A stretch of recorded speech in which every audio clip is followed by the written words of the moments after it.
Hi guys, it's Lisa. I hope everyone is well. Today I'm reading from Grow in Grace and Knowledge. This is a devotional book by ByTheWell4God. I really enjoy these books. They make things clear for me. We're in day one. We're all on a journey. Each of us are on a journey. Our journeys are not alike. Some of us will have testimonies of growing up in church, coming to Christ at an early age, and walking with God for most of our lives, while others of us were not exposed to or may not have responded to the gospel until later in life. Some have grown immensely and produced fruit, and others may be wondering why they aren't seeing fruit in their lives.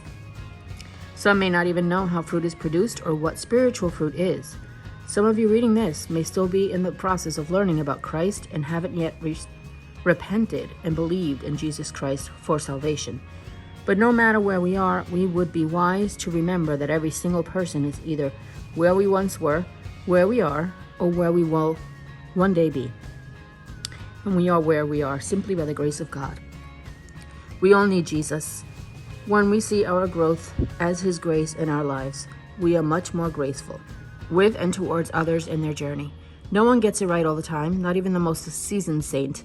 Wrong interpretations, walking in unrepented sin, and anti-biblical or worldly thinking should be addressed when we see it in a fellow sister, but it should be done in love and with much grace, seeking the good of one another, never to belittle or condemn. Galatians 6:1-10.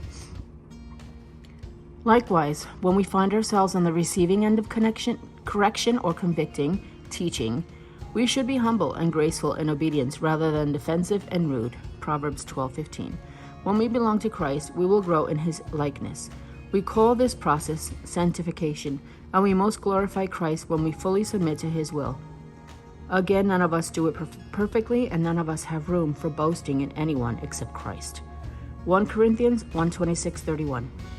Some questions to prayerfully and honestly consider. Do you find it hard to have grace for others who are not as far along in their walk with Christ as you? Do you find it hard to receive correction from fellow Christians? Do you recognize your need for Christ where you are? Christ right where you are. All right, guys, thank you for listening. I hope this helped you in some way, and ask yourself those questions. I will do the same, and have a blessed day. Bye, guys.